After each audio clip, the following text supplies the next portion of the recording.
so much news. There's just so much news. And as a result, we think that the biggest story of the week has been overlooked. So we're going to dig a little deeper.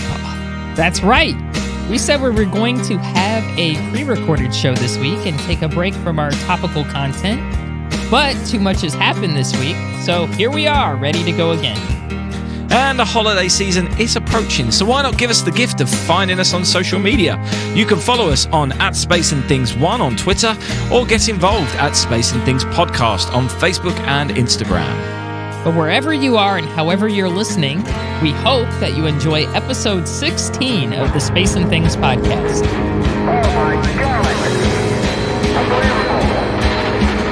Unbelievable, but it is right this time. You're listening to the Space and Things Podcast with Emily Carney and Dave Giles. I'm Emily Carney.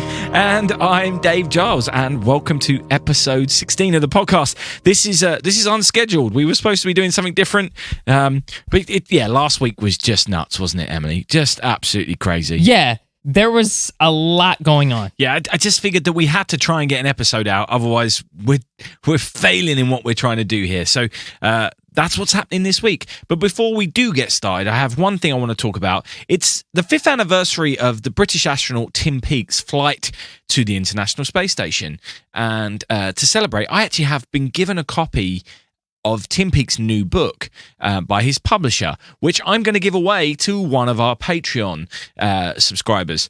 So if you are part of our Patreon group, then please do log on. There'll be some details of how you can get involved and how you can get your hands on this book. So please go and do that. And it's not too late. If you feel free to sign up to Patreon this week and you can get involved too. That's at patreon.com/space and things. Awesome. As we said, so much to talk about, so let's just get on with it, shall we? Yep. Okay, we're off to a good start. Play it cool. Okay, look, it's just beginning to get silly. There's just so many launches. So therefore, I think it would be wise going forward if we only do a brief run-through of what's happened and pull out the important things as they happen, or this podcast just becomes a list of launches. I will, however, continue to post that very list within the show notes with video links and other information that if you want to learn more or rewatch. For example, this week we had another Long March launch in China. The United Launch Alliance finally got their Delta IV Heavy launch away for the NROL-44 mission. SpaceX had another Falcon 9 launch. We had a launch in Russia of the second orbital flight of the Angara A5 rocket, which is a big one.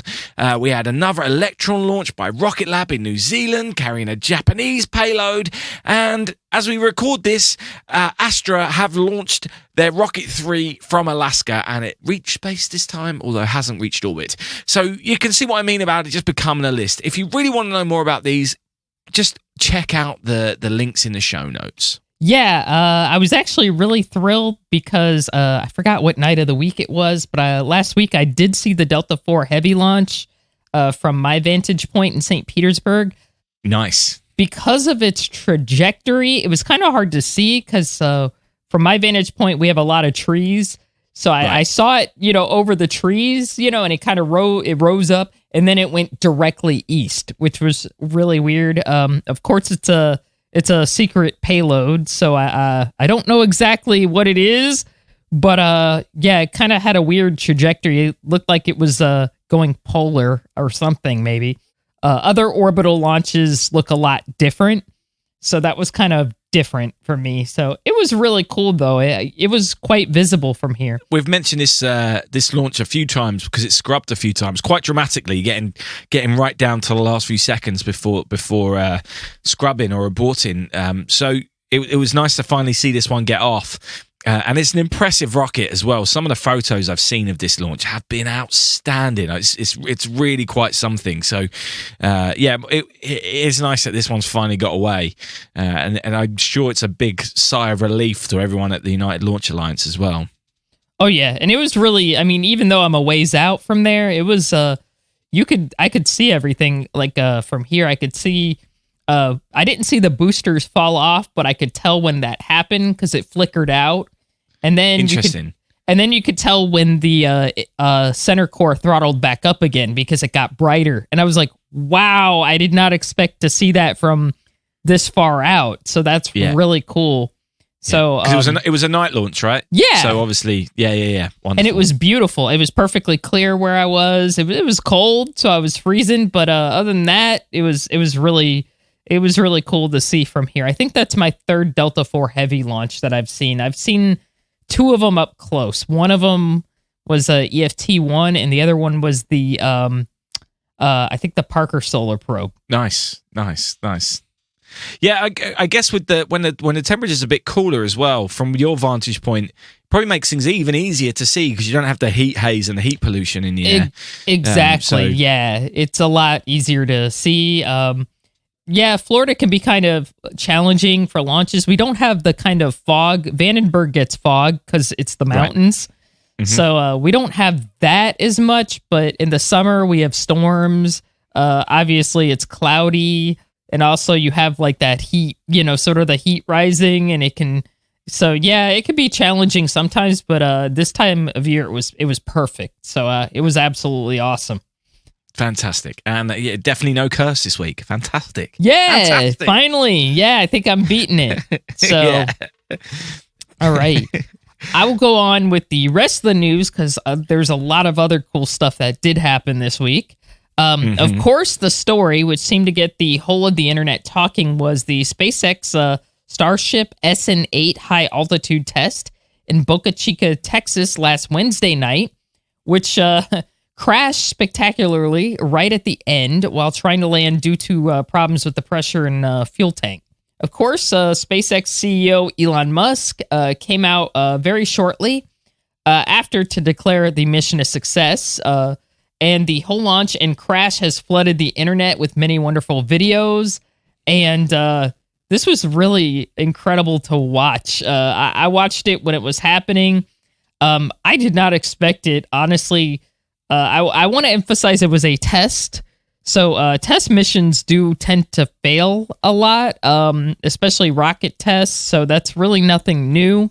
I see some internet outlets have kind of been like, it crashed and burned and stuff like that. Well, that's kind of the point with a lot of test flights, especially when you're testing rockets. I know in the early days in U.S. rocketry, we certainly had a ton of failures, some of them more spectacular than others. And you'd rather have it fail on the pad than, fail with people in it, or fail in the testing stage and fail with people in it. So, but I was honestly shocked it went as well as it did, and it flew as well as it did, and it did the end maneuver when it was trying to land, as well as it did. So I was really impressed with that. And I honestly think the next time they're going to nail it.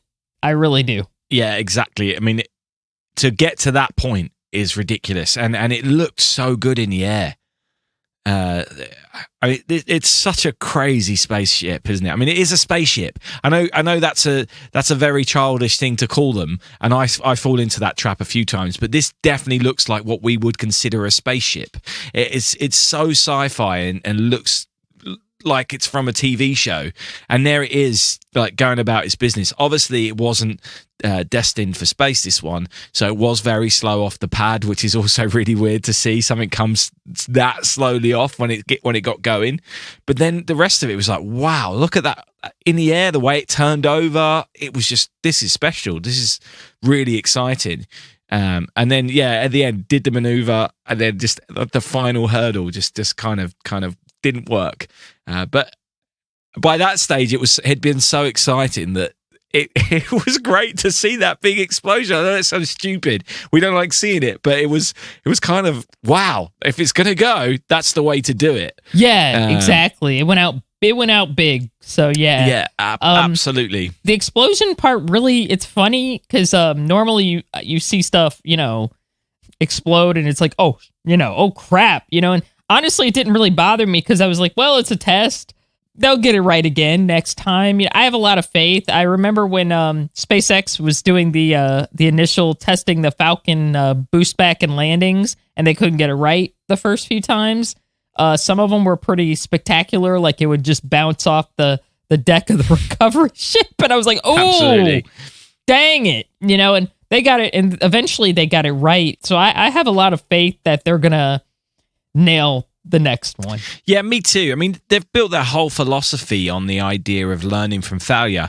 Jesse Anderson, their lead manufacturing engineer, who hosts a lot, who's like the presenter for a lot of the SpaceX broadcasts, her pinned tweet says, in so many ways, failure is the key to success. It's the philosophy that just runs through the core of the company. So it's no surprise when Elon Musk comes out after the explosion and says that it was a success. I mean, it's just how that company works. And I know he's not everyone's favorite, and he's not always my favorite, but yeah, that's all I'll say. Well, that company, they're doing something right. Although the very next couple of days, when they were rolling out SN9, they somehow seemed to crash it into the side of the wall. Yeah, oops. That can't have been a good day for them. Oops, exactly. Mega expensive oops. Yeah, it happens. It does happen. Absolutely. Oh boy. Yeah, I saw that and I was like, oh man. No, oh, dang it. That sucks. So yeah. If you haven't watched this launch, I suggest we will put videos in. I'll put the official SpaceX video in the description. But then if you've got time, I do suggest. So what happens on the internet, if you're not aware of this, people live stream the launches with their own commentary. This happens. There's quite a few of these accounts which do this, and they're often good because they offer different insight. There's some experts in this kind of thing, and quite a few of this mission are worth watching for the reactions of the people listening. There's some crazy reactions, and they're very entertaining. People were just generally stunned by what was going on, both in flight and the crash. So if you've got some time, just maybe have a little look around on YouTube and look for some of these reactions. I know Scott Manley was tweeting about it, saying that he was looking forward to spending the night watching everyone's reactions because he'd heard there were some good ones, and there definitely are. I'm going to say it. My one criticism of SpaceX is that there are certain people who take it too personally. Yeah, the fans, the diehards. I've got the hat. I've got a SpaceX hat. I love what they're doing. Their rockets are great. But at the end of the day, this is spaceflight. And although competitiveness is healthy within business, this hardcore competitive edge that the fans are giving it is almost uncomfortable, especially when we're not seeing it from the top. Jeff Bezos of Blue Origin did a wonderful Instagram post congratulating SpaceX on the success of SN8's launch. So we're not seeing it from above, yet for some reason downstairs there's this really unnecessary anger towards other companies or countries. So I do have theories about why that stuff happens. If you notice, oh my God, I can't believe I'm about to say this. I'm going to get canceled.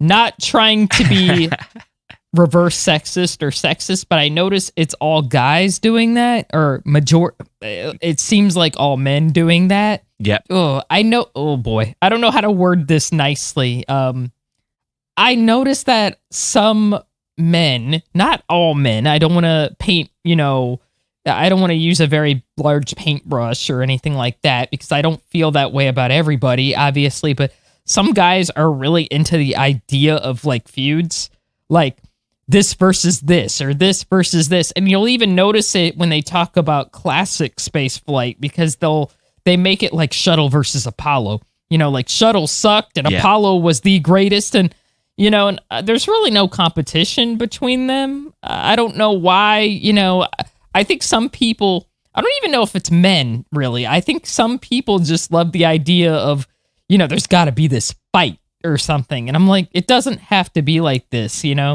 I think if we ditched that mentality, we'd all be a lot better off. It's a weird thing when running a podcast or anything like that, or anything on YouTube, and you have to fill in the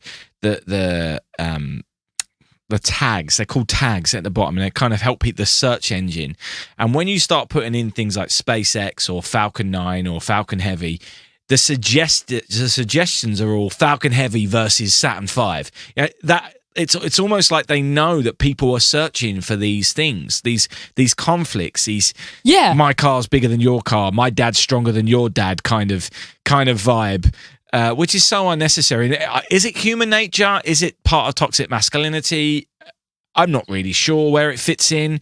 But you're right, it does fuel a lot of what you see, and it's not just in spaceflight, of course not, but because we've got big rockets, it probably does generate a lot more of those kind of conversations. They do it with everything. Like, I say they, I'm going to get in trouble. No, it is a they, and it is whether it's a small minority or a slightly bigger minority, it still happens. And I don't really see what the end game is, or who really wins in this scenario.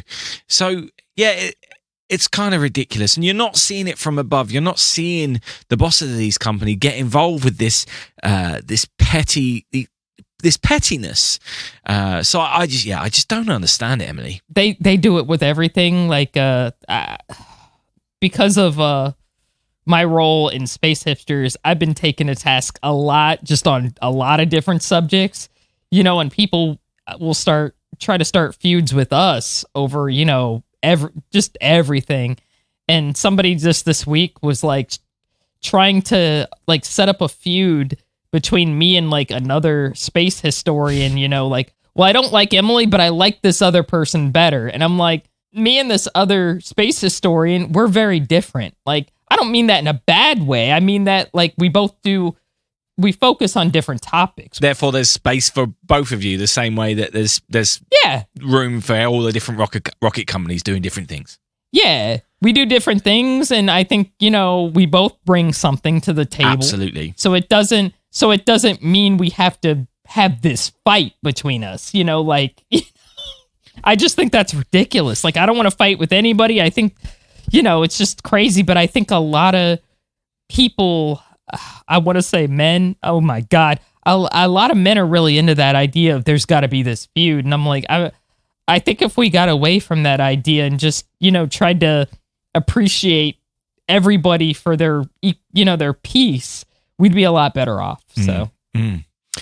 Do you know what? I think you see women build each other up a lot more than you do men.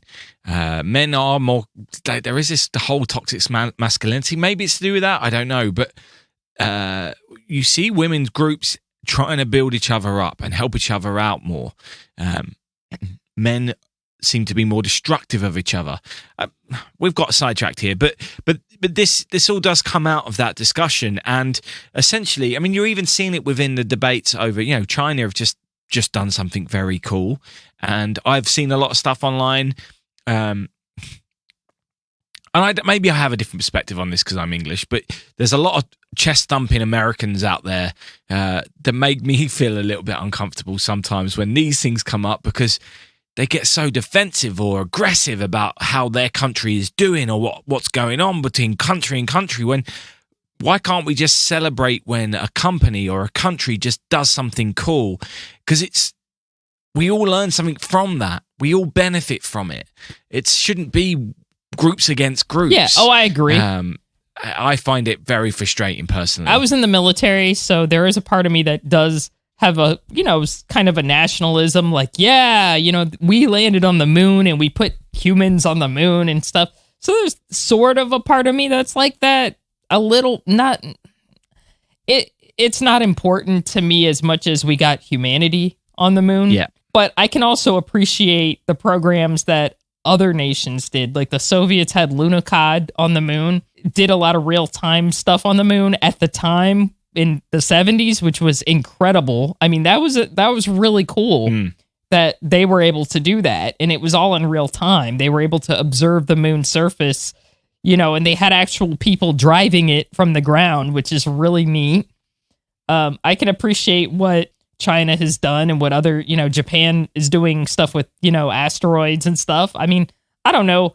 I view us all as players, sort of, and I think we all have different skills. Like, I said this one time, I think on Space Hipsters years ago, and I got a lot of flack for it, and I was shocked.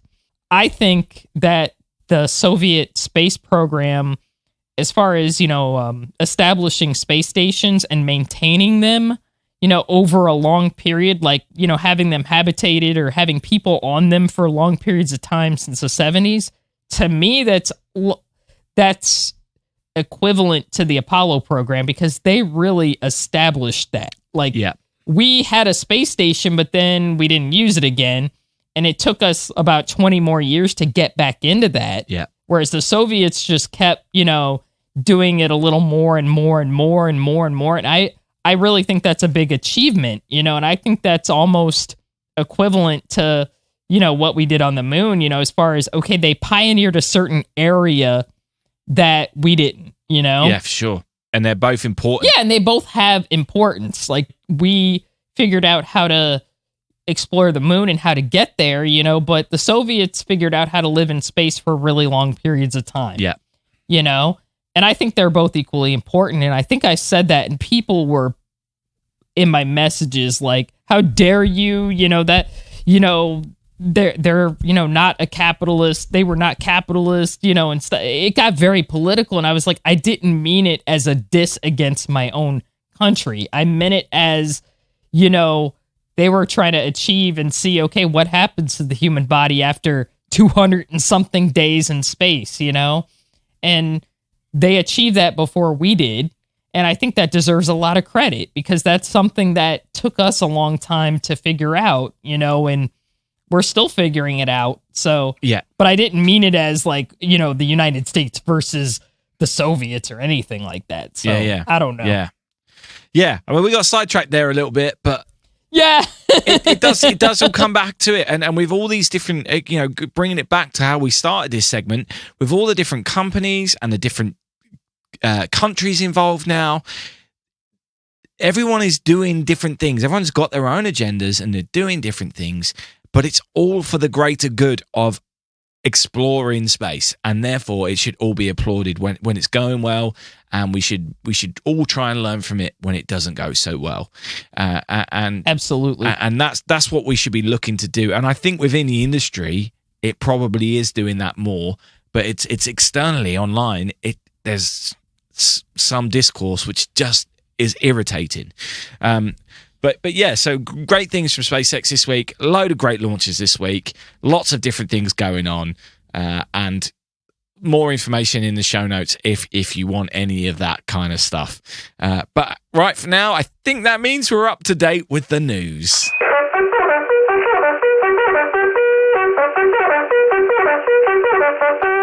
Apollo 12, all present accounted for, sir.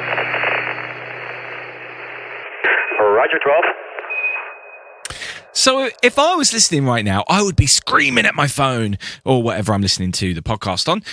And not because of what Emily and I just talked about, but because we have, of course, missed out what is the biggest piece of news of the last week, in my opinion. And sure, that test flight was fantastic, but just a few hours before, NASA released the names of the 18 astronauts who have been selected to be part of the early missions of the Artemis program. These are the first people that are going to head back to the moon since Apollo 17 left the moon 48 years ago this week. And while I have my doubts about whether the deadline of walking on the moon by 2024 can be met, I'm just really excited it's happening now. And this year we all got wrapped up in the adventures of Bob Behnken and Doug Hurley as they became the first astronauts to fly on commercial spacecraft. And yeah, all they did was reach a low Earth orbit. And the idea of there being people around the moon or on the moon and sharing the experience with us, it's just going to be impossible to take your eyes off. So with better technology, we're going to have better views of what's going on, and this group of astronauts are better prepared to take us along on that journey than our Apollo heroes. But also, this group, this is our generation's heroes. I'm in my 30s.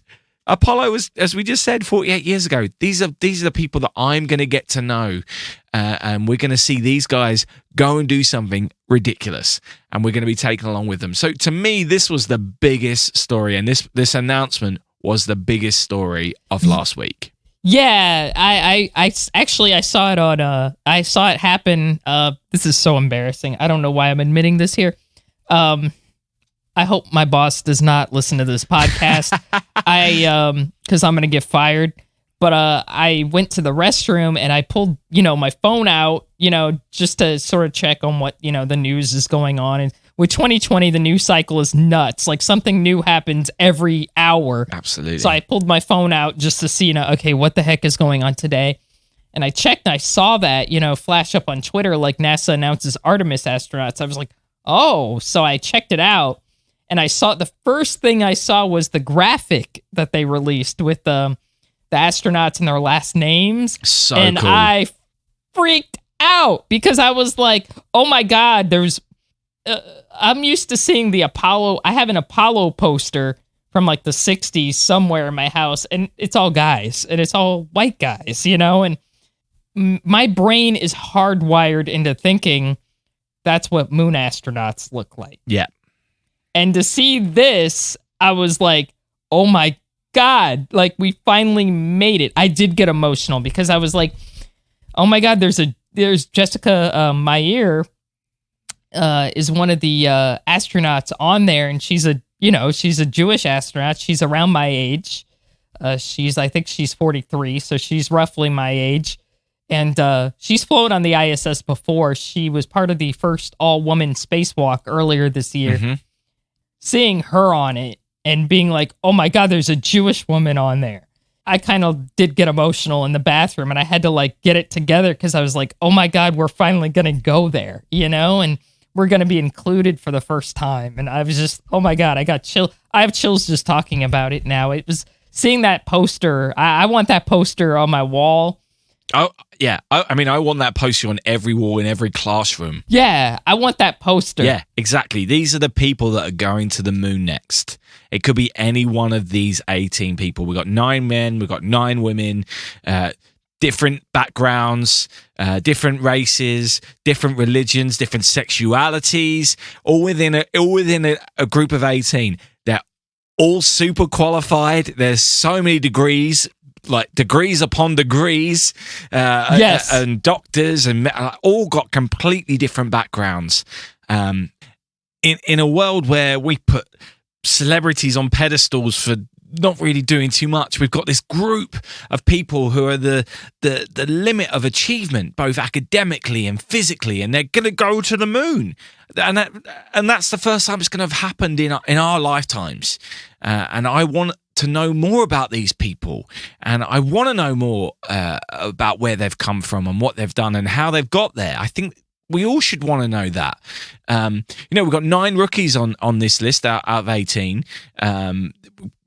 Dates going back from Stephanie Wilson, who became an astronaut in 1996, to 8 of them coming from the group that was chosen in 2017. We've got a mixture of experience and rookies. There's, of course, plenty of time for these rookies to get some flights on the space station, and indeed 2 of them are due to go up on SpaceX Crew 3. So you've got all this stuff happening, but we should know about these people like in the 60s, they knew about Frank Borman and Jim Lovell and Neil Armstrong, and they knew what missions they've done, and they had posters on their wall. And kids these days should have the same, and we should know these people. We should want to know them, because these are going to be the heroes of tomorrow. Like, in my opinion, why was this bodged so bad as an announcement? NASA should have known that SpaceX were about to do that test flight and said, do you know what, let's just hold off and get this right, because this deserves its own place in the news cycle that doesn't get squashed for a few days. And it's just been completely washed under the carpet. In my opinion, it's been washed under the carpet. Not happy about it. Yeah, I'm really fired up by it. Like I said, when I saw the graphic, I just flipped out. I was at work, like I said, I was in the bathroom, sort of sneaking. Yeah. Sneaking, I'm not supposed to do that, but sneaking, look at my phone and I saw that and I was like, holy crap, they got it. They really got it right this time. Absolutely. Like, it was just a perfect mix of, different personalities and faces, different races, different genders, different, everything. And I just was like, I am all for this. This is really cool. And yet they're all qualified. That's the key thing. It's not, they've not been selected because they're ticking boxes. They're all super qualified. It just so happens they come from these different backgrounds, and it does represent society. That's how the world should be. It's not exactly. It's not all one group. It's not all one set of people. You pull everyone together and take the best. And this is these guys look incredible. They look incredible. You look at their CVs. It's like, wow. There's a term, and I hate this word because it's so ugly, but there's a term called, tokenism. Yes. When they select one woman or one minority to basically make something look good. Like, okay, we picked a woman. Yeah, we ticked that box off, and you really can tell that NASA was not doing this. NASA was actually picking people for the aptitude that they had. They're all very qualified. If you read their bios, I'm not going to read them all here because we'll be here for about 12 hours because everybody, like you said, I mean, you already said it, but I mean, you just got qualifications upon, qualifications upon degrees, from every type of academic background. There is, we got some, I think Jessica went to Jessica Meyer. I think I'm saying her name right. I think she has been to Antarctica. I think she's had all sorts of diverse experiences. And Christina Cook has also had similar experiences, very, unique, travel type experiences as well. Not just space exploration, but also world exploration. They know how to live in extreme environments. Yeah, you can tell that NASA was trying not to tick off a box. They were trying to, because as a woman, I try not to get upset about stuff like that because, it's nice to be chosen to do stuff. But, there are times when you kind of just feel, okay, are they just putting me here because I look good? Or am I here because they actually feel like I deserve to be here, Yeah. And just to see that, everybody is very well qualified and they didn't just try to, dress it up, I was very impressed. I felt like NASA got it right. I keep thinking of the poster because I remember the Apollo poster and I saw it as a kid, I think it was hanging in our school library because the elementary school I went to was built in the 60s. So there was quite a few carryovers from that time, Yeah. And I went to high school. I'm aging myself a little too much. I went to elementary school starting in the early 80s. So it was right at the beginning of the shuttle program and really right at the beginning of the time when women started going to space in the United States. So you didn't really see us represented as much. I remember the Apollo poster because that's what was hanging up and it was all guys, so to see a poster with women and, African Americans and just everybody represented was like, okay, this is awesome. Like we finally entered the future of, okay, this is what people going to the moon look like. And the announcement video was just delightful. If you haven't watched it, it's in the show notes. Go and watch it because it just gave me tingles and there was definitely some dust in my eye for sure. Gives you chills. Yeah, it really does.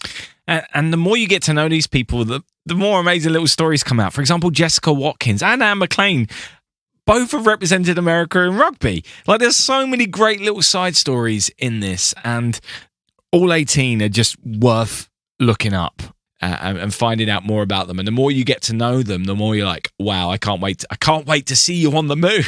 Which is just nuts to think that that's what we're talking about. Now, of course, I'm saying that these are the next people that are going to be on the moon. They may be, someone else may come along and get there first. And if that happens, we'll celebrate that as well. But once again, NASA is doing everything in public and letting people know these are who we're doing it with. These are the guys. These are our guys. And I love that. And it's great that we've had that announcement.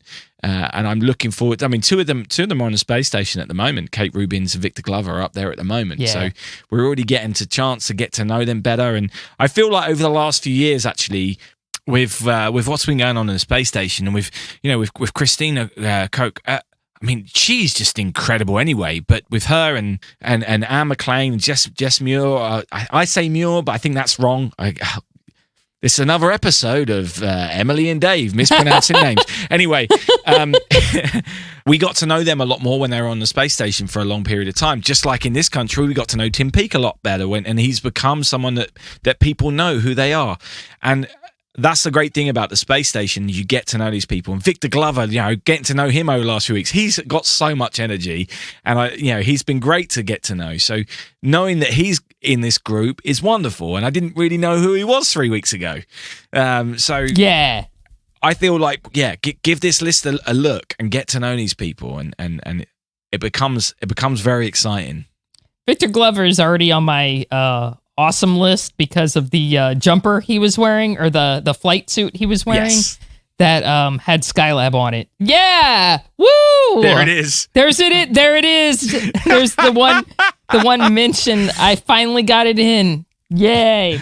But so I was very impressed with his Skylab, his jumps, or his flight suit. Somebody I really want to know more about is Kayla Baron, because she has a master's degree in nuclear engineering, which is something I know a little bit about. I was a nuke in the Navy, but I was enlisted. I don't have a degree in it, but I did study it a little bit in the military. And she was on subs. She was one of the first women on subs. Yeah. So I'm really curious. She sounds like a nuke. And as a former enlisted nuke, I want to know more about her. Exactly. And if we have a nuke on the moon, I'm going to flip out. I'm going to be like, we finally did it. And a woman, no less. I mean, that is like not a dime a dozen. That's like unheard of.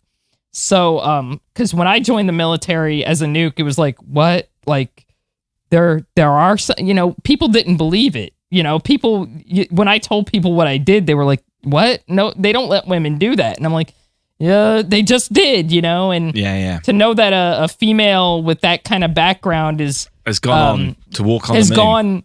Is going to walk on the moon is just like, we finally did it, Yeah. We're finally being represented in the way we deserve to be, Yeah, it's just crazy. And the more you go through this list is amazing. And for example, Johnny Kim, he was a Navy SEAL and then went back to school and got a degree in mathematics, followed by a degree in medicine.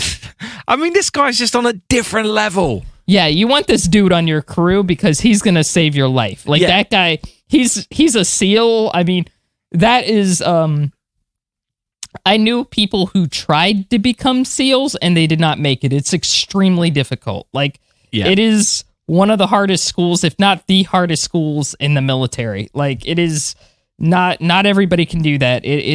It'll break you psychologically before physically you'll break down. So the fact that he was able to just do that, period, is just insane.